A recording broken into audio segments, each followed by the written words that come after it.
வணக்கம். இந்திய நேரப்படி மதியம் 1:30 மணி நிகழ்வுகள். முதலில் ஜெம் முதன்மை நிகழ்வுகளை காணலாம். செம்மஞ்சேரியில் மழைநீர் வடிகால் பணி முதலமைச்சர் மு.க. ஸ்டாலின் நேரில் ஆய்வு. அதிமுக அலுவலகத்திற்கு சீல், எடப்பாடி பழனிசாமி தரப்பில் உச்சநீதிமன்றத்தில் முறையீடு. ஜனாதிபதி தேர்தலுக்கான வாக்கு பெட்டி பலத்த பாதுகாப்புடன் இன்று சென்னை வருகை. இலங்கை அதிபர் கோத்தபய ராஜபக்சே ராஜினாமா கடிதத்தில் கையெழுத்திட்டதாக தகவல். இனி விரிவான நிகழ்வுகளை காணலாம்.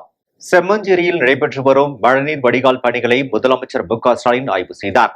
வடகிழக்கு பருவமழை மழையின் போது சென்னை மற்றும் புறநகர் பகுதிகளில் வெள்ளம் தேங்காத வகையில் தீவிர நடவடிக்கைகள் எடுக்கப்பட்டு வருகின்றன. அந்த வகையில் செங்கல்பட்டு மாவட்டம் செம்மஞ்சேரியில் ரூபாய் 75 கோடி மதிப்பில் நடைபெற்று வரும் மழைநீர் வடிகால் பணிகளை முதலமைச்சர் மு.க. ஸ்டாலின் இன்று நேரில் ஆய்வு செய்தார். அப்போது மழைநீர் வடிகால் பணிகள் குறித்து அதிகாரிகள் எடுத்துரைத்தனர். மேலும் நுங்கம்பாளையம், மேம்பாலம், அரசினர் கழனி ஏரி உள்ளிட்ட இடங்களிலும் ஆய்வு செய்தார்.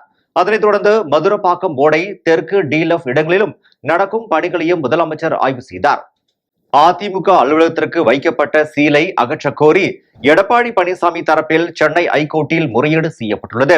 அதிமுக பொதுக்குழு கூட்டம் நேற்று வானகத்தில் நடைபெற்ற நிலையில் ராயப்பேட்டையில் உள்ள அதிமுக தலைமை அலுவலகத்தில் ஓ பன்னீர்செல்வம் ஆதரவாளர்கள் மற்றும் எடப்பாடி பழனிசாமி ஆதரவாளர்கள் இடையே மோதல் ஏற்பட்டது. இந்த மோதல் பெரிய கலவரமாக மாறியது. இதனையடுத்து போலீசார் கலவரத்தை கட்டுக்குள் கொண்டு வந்தனர்.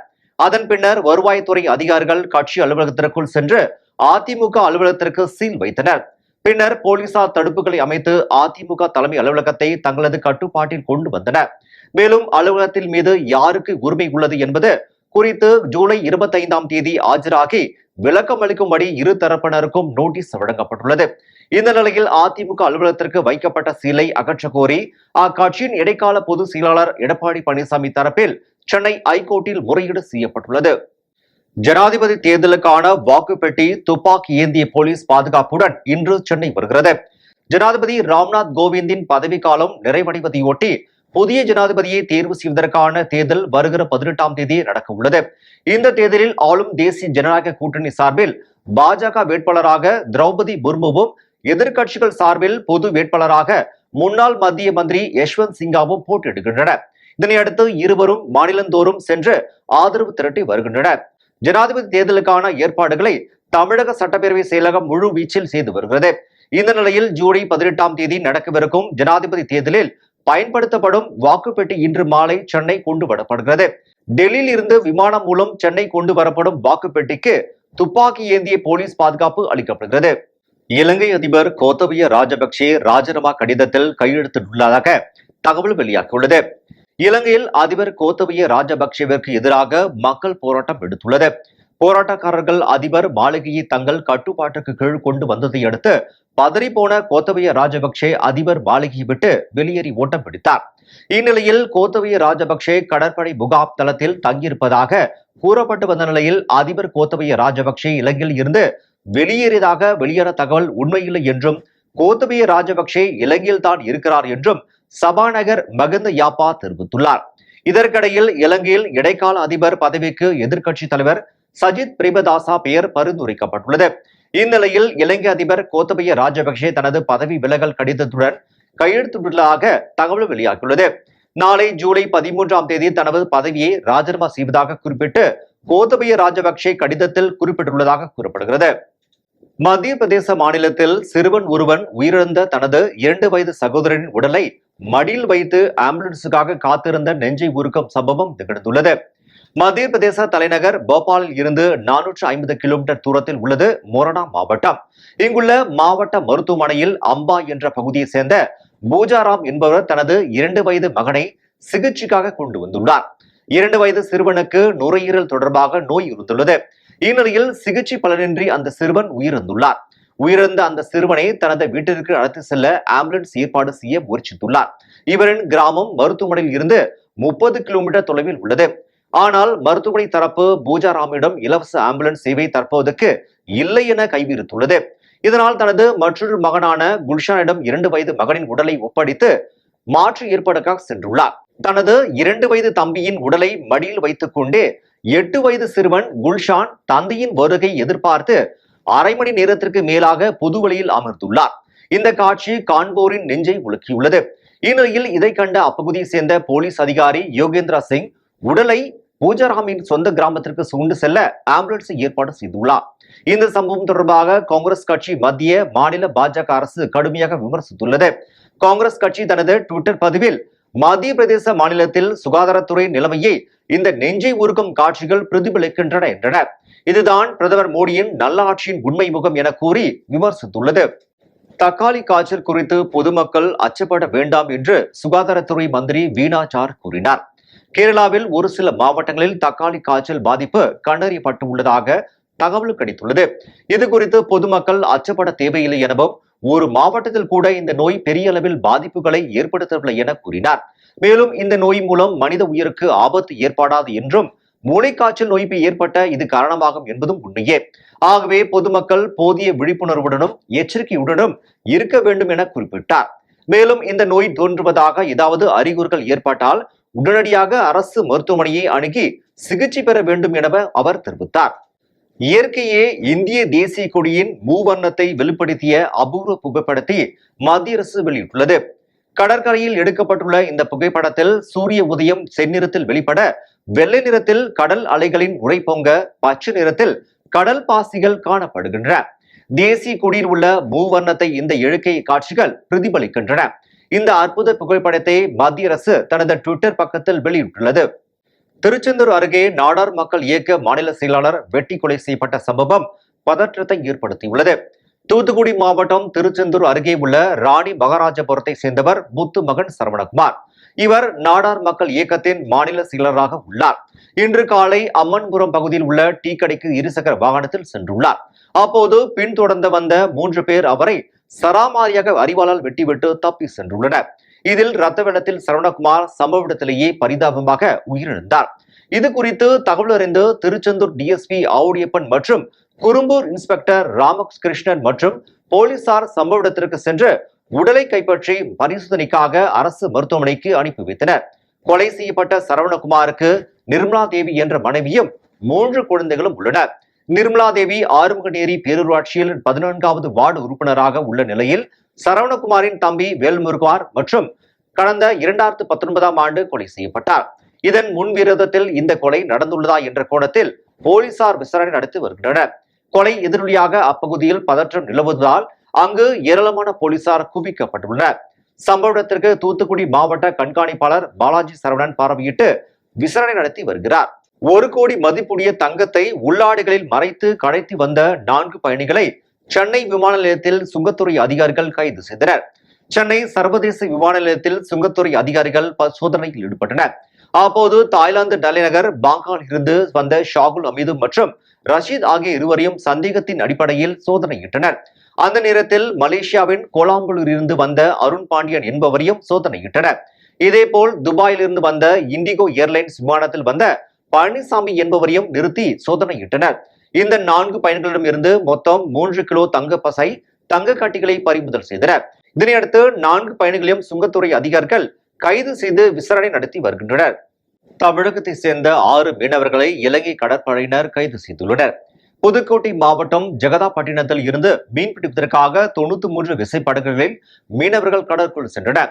இதில் கார்த்திக் என்பவருக்கு சொந்தமான விசைப்படகில் கார்த்திக் உட்பட தேவராஜ், சுரேஷ், திருமேனி, வேல்முருகன், சுந்தரம் ஆகியோர் கடலுக்குள் சென்றனர். அவர்கள் மீன்பிடித்துக் கொண்டிருந்த போது எல்லை தாண்டியதாக கூறி இலங்கை கடற்படையினர் அவர்களை கைது செய்தனர். மேலும் அவர்களை கைது செய்து மயிலப்பட்டி துறைமுகம் பகுதிக்கு அவர்களை கொண்டு செல்லப்பட்டனர். தனுஷ்கோடியில் கடலில் பக்தர்கள் நீராட தடை விதிக்கப்பட்டுள்ளது.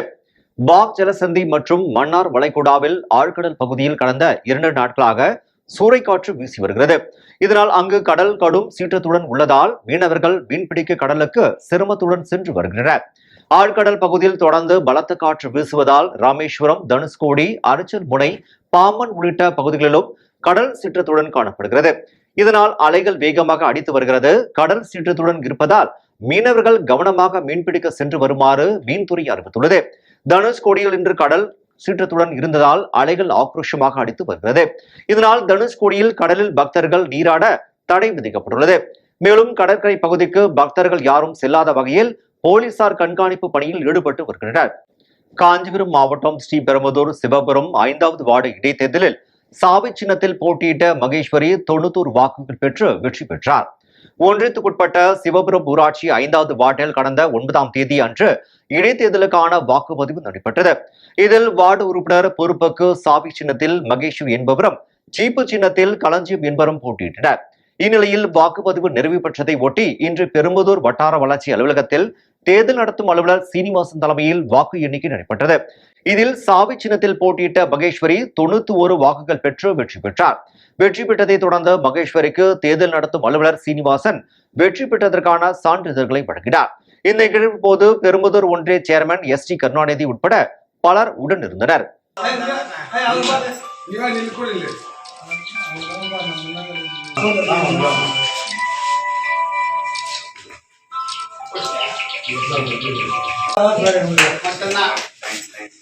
இப்போவே ஒரு இது கொடுத்துருக்கோம். ஐமாஸ் லைட் வந்து ஓகே பண்ணிட்டீங்கல்ல, இதுதான் வழிகாட்டுதலாம் நின்று அந்த ஊருக்கு எல்லாத்தையும் செய்யணும். என்ன சார்? ஆரோவில் அருகே மளிகை கடையில் விற்பனை செய்யப்பட்ட 50 கிலோ குட்கா பறிமுதல் செய்யப்பட்டு கடைக்கு சீல் வைத்த சம்பவம் பரபரப்பை ஏற்படுத்தியுள்ளது. விழுப்புரம் மாவட்டம் திருச்சிற்றம்பலம் கூட்ரோட்டில் மளிகை கடைகளில் அரசால் தடை செய்யப்பட்ட குட்கா பொருட்கள் விற்கப்படுவதாக போலீசாருக்கு தகவல் தெரிவிக்கப்பட்டது. புகாரின் பேரில் காவல்துறையினர் சம்பவ இடத்துக்கு சென்று காவல்துறையினை சோதனை செய்தனர். அப்போது திருச்சிற்றம்பலம் திருவள்ளூர் நகரை சேர்ந்த ராபர்ட் என்பவருக்கு சொந்தமான ஜோசப் என்ற மளிகடையில் 5 கிலோ புகையிலை பொருட்கள் இருப்பது கண்டுபிடிக்கப்பட்டது. அதன் பேரில் போலீசார் அவரிடம் மேற்கொண்ட விசாரணையில் புதுச்சேரி மாநிலம் சேதராப்பட்டு ராஜேஸ்வரி மளிகைக்கடையில் இருந்து சப்ளை செய்யப்பட்டது தெரியவந்தது. அதன் பேரில் போலீசார் அவரிடம் மேற்கொண்ட விசாரணையில் புதுச்சேரி மாநிலம் சேதராப்பட்டு ராஜேஸ்வரி மளிகைக்கடையில் இருந்து சப்ளை செய்யப்பட்டது தெரியவந்தது. அதன் பேரில் போலீசார் அந்த கடையில் சோதனை செய்தனர். அப்போது சுமார் 45 கிலோ மதிப்புள்ள தடை செய்யப்பட்ட குட்கா பொருட்களை பறிமுதல் செய்தனர். கடை உரிமையாளர் ராஜேஸ்வரி என்பவரை கைது செய்து விசாரணை மேற்கொண்டு வருகின்றனர். புதுச்சேரி அருகே எழுந்தருளி கொண்டிருக்கும் அருள்மிகு பெரிய பாளையத்தம்மன் கோவில் திருப்பணி ஆரம்ப விழாவினை சட்டமன்ற உறுப்பினர் அனிபால் கென்னடி துவக்கி வைத்தார். புதுச்சேரி ஒரு தொகுதிக்கு உட்பட்ட நேதாஜி நகர் 3 எழுந்தருளி கொண்டிருக்கும் 160 ஆண்டுகள் பழமை வாய்ந்த அருள்மிகு ஸ்ரீ பெரிய பாளையத்தம்மன் கோவில் மகா கும்பாபிஷேகம் 14 வருடங்கள் முடிவந்த நிலையில் திருப்பணி ஆரம்ப விழா நடைபெற்றது. இந்த விழாவில் சிறப்பு அழைப்பாளராக உப்பளம் தொகுதி சட்டமன்ற உறுப்பினர் அனிபால் கென்னடி கலந்து கொண்டு தொடங்கி வைத்தார்.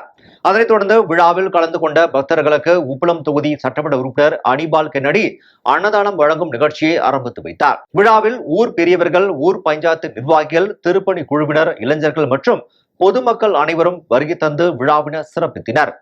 திருவாரூர் மாவட்டம் அருகே காத்தவராயசாமி கோட்டை காளியம்மன் ஆலயத்தில் அரசு மரத்திற்கும் வேம்பு மரத்திற்கும் திருக்கல்யாண வைபவம் வெகு விமரிசையாக நடைபெற்றது. முத்துப்பேட்டை ஒன்றியத்துக்குட்பட்ட குன்னலூர் பகுதியில் உள்ள அருள்மிகு காத்தவராயன் சுவாமி கோட்டை காளியம்மன் ஆலயத்தில் எழுந்தருளி வீற்றிருக்கும் அரசு மரத்திற்கும் வேப்பை மரத்திற்கும் திருக்கல்யாண வைபவம் நடைபெற்றது. இந்நிகழ்ச்சியில் காந்தியடி நகர் விநாயகர் ஆலயத்தில் இருந்து 200க்கும் மேற்பட்ட சீர்வரிசை தாம்பலங்கள் எடுத்து வரப்பட்டு ஆலயத்தில் சிறப்பு யாகம், சிவாச்சாரர்கள் வேத மந்திரங்கள் முழங்க நடைபெற்றது. இதனையடுத்து நடைபெற்ற யாகசாலை பூஜையில் இருந்து புனித நீர் எடுத்து செல்லப்பட்டு ஆலயத்தில் உள்ள வேம்பு மற்றும் அரச மரத்திற்கு சிறப்பு அபிஷேக ஆராதனைகள் நடைபெற்றன.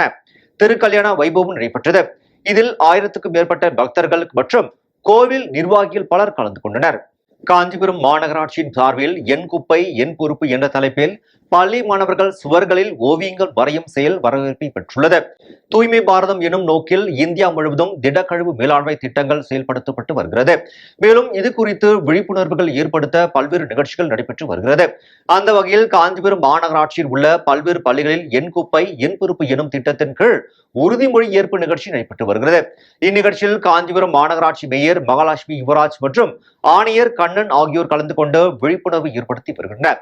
இதன் தொடர்ச்சியாக காஞ்சிபுரம் பட்சியப்பட் மேல்நிலைப் பள்ளி மாணவர்கள் பள்ளி முகப்பு சுவரில் ஓவிய ஆசிரியர் உதவியுடன் பல்வேறு தூய்மை இந்தியா திட்டத்தில் விழிப்புணர்வுகளை ஓவியமாக வரைந்து வருகின்றனர். வரும் 13ஆம் தேதி நடைபெறும் இறுதிப் போட்டியில் சிறந்த ஓவியங்கள், கட்டுரைகள், விழிப்புணர்வு வாசகங்கள் போட்டி முடிவுகள் தெரியவரும் என்று கூறப்படுகிறது. கோவையில் காதலை ஏற்க மறுத்த பெண்ணை இளைஞர் ஒருவர் கத்தியால் குத்திய சம்பவம் அப்பகுதியில் பெரும் பரபரப்பை ஏற்படுத்தியுள்ளது. கோவையில் காதலை ஏற்க மறுத்த பெண்ணை இளைஞர் ஒருவர் கத்தியால் குத்திய சம்பவம் அப்பகுதியில் பெரும் பரபரப்பை ஏற்படுத்தியுள்ளது. கோவை குடியமுத்தூர் பகுதியை சேர்ந்த 21 வயது இளம்பெண் ஒருவர் தனியார் நிறுவனத்தில் வேலை செய்து வருகிறார். இந்நிலையில் அந்த பெண் சேலம் மாவட்டம் நெத்திமேடு பகுதியை சேர்ந்த தினேஷ் என்பவருடன் இன்ஸ்டாகிராமில் பழக்கம் ஏற்பட்டதாக தெரிகிறது. இதனையடுத்து இருவரும் நண்பர்களாக பழகி வந்த நிலையில் தினேஷ் கடந்த சில நாட்களுக்கு முன்பு கோவை வந்து அந்த பெண்ணை சந்தித்து காதலை கூறியுள்ளார். ஆனால் அந்த பெண் காதலிக்க மறுத்துள்ளார். இதனைத் தொடர்ந்து தன்னை காதலிக்க வேண்டும் என தினேஷ் வற்புறுத்தியதால் அவரது எண்ணை அந்த பெண் பிளாக் செய்துள்ளார். இதனால் ஆத்திரமடைந்த தினேஷ் அந்த பெண் பணியாற்றும் நிறுவனத்திற்கு வந்து தனது காதலை ஏற்றுக்கொள்ளுமாறு மிரட்டியுள்ளார். ஆனால் தொடர்ந்து காதலை மறுத்ததால் தான் மறைத்து வைத்திருந்த கத்தியால் பெண்ணின் முகம், தோள்பட்டை, தலை பகுதியில் வெட்டியுள்ளார். இதையடுத்து அந்த பணியில் இருந்தவர்கள் தினேஷை மடக்கி ரோஸ்கோஸ் காவல் நிலையத்தில் ஒப்படைத்தனர். இதனையடுத்து தினேஷை கைது செய்த போலீசார் கொலை முயற்சி உள்ளிட்ட பிரிவுகளின் கீழ் வழக்கு பதிவு செய்து அவரை நீதிமன்றத்தில் ஆஜர்படுத்தி சிறையில் அடைத்தனர். திருவள்ளூர் மாவட்டம் அருகே தெருவில் தேங்கியுள்ள மழைநீரால் பொதுமக்கள் அவதிப்பட்டு வருகின்றனர். பொன்னேரி வட்டம் மாதவரம் தொகுதி புழல் ஒன்றியத்துக்குட்பட்ட கிரானைட் டவுன் ஊராட்சியில் 300க்கும் மேற்பட்ட பொதுமக்கள் வசித்து வருகின்றனர். இந்நிலையில் தற்போது பெய்து வரும் மழையால் தெருவில் குளம் போல் மழைநீர் தேங்கியுள்ளது. தெருவில் மழைநீர் வடிகால் கால்வாய் இல்லாததால் தேங்கியுள்ள மழைநீர் முறையாக கால்வாயில் செல்ல முடியாத நிலை ஏற்பட்டுள்ளது. இதனால் அப்பகுதி பொதுமக்களுக்கு டெங்கு, மலேரியா உட்பட பல்வேறு நோய்கள் உண்டாகி உயிர் பலி போகும் அபாயகரமான சூழ்நிலை உருவாகியுள்ளது. அதேபோல் சுமார் 15 ஆண்டுகளுக்கு முன்பு போடப்பட்ட சிமெண்ட் சாலை தற்போது சிதிலம் அடைந்து மிகவும் குண்டு குழியுமாக உள்ளதாக அப்பகுதி பொதுமக்கள் வேதனை தெரிவிக்கின்றனர். எனவே சம்பந்தப்பட்ட அதிகாரிகள் இதற்கு உரிய நடவடிக்கை எடுக்க வேண்டும் என்று பாதிக்கப்பட்ட பொதுமக்கள் கோரிக்கை விடுத்துள்ளனர். சென்னையில் ஆபரண தங்கத்தின் விலை சவரனுக்கு 80 ரூபாய் குறைந்து 37,360 ரூபாய்க்கு விற்பனை செய்யப்பட்டு வருகிறது. சென்னையில் 22 கேரட் ஆபரண தங்கத்தின் விலை சவரனுக்கு 80 ரூபாய் குறைந்து 37,360 ரூபாய்க்கு விற்பனை செய்யப்படுகிறது. கிராமுக்கு 10 ரூபாய் குறைந்து 4,670 ரூபாய்க்கு விற்பனையாகிறது. சென்னையில் 1 கிராம் வெள்ளியின் விலை 50 காசுகள் குறைந்து 62 ரூபாய் 50 காசுகளுக்கு விற்பனை செய்யப்படுகிறது. இந்திய பங்குச்சந்தைகளில் வர்த்தகம் இன்று சரிவுடன் தொடங்கியது. மும்பை பங்குச்சந்தை குறியீட்டு எண் சென்செக்ஸ் இன்று காலை வர்த்தகம் தொடங்கிய போது 379 புள்ளிகள் குறைந்து 54,016 புள்ளிகளில் வர்த்தகமாகி வருகிறது. தேசிய பங்குச்சந்தை குறியீட்டு எண் நிப்டி 124 புள்ளிகள் குறைந்து 16,092 புள்ளிகளில் வர்த்தகமாகி வருகிறது. மீண்டும் ஜெம் முதன்மை நிகழ்வுகள். செம்மஞ்சேரியில் மழைநீர் வடிகால் பணி முதலமைச்சர் மு.க. ஸ்டாலின் நேரில் ஆய்வு. அதிமுக அலுவலகத்திற்கு சீல், எடப்பாடி பழனிசாமி தரப்பில் உச்சநீதிமன்றத்தில் முறையீடு. ஜனாதிபதி தேர்தலுக்கான வாக்கு பெட்டி பலத்த பாதுகாப்புடன் இன்று சென்னை வருகை. இலங்கை அதிபர் கோத்தபய ராஜபக்சே ராஜினாமா கடிதத்தில் கையெழுத்திட்டதாக தகவல். இத்துடன் ஜெம் நிகழ்வுகள் நிறைவடைகின்றன. நிகழ்வுகளை காண தொடர்ந்து இணைந்திருங்கள் ஜெம் தொலைக்காட்சியுடன். நன்றி, வணக்கம்.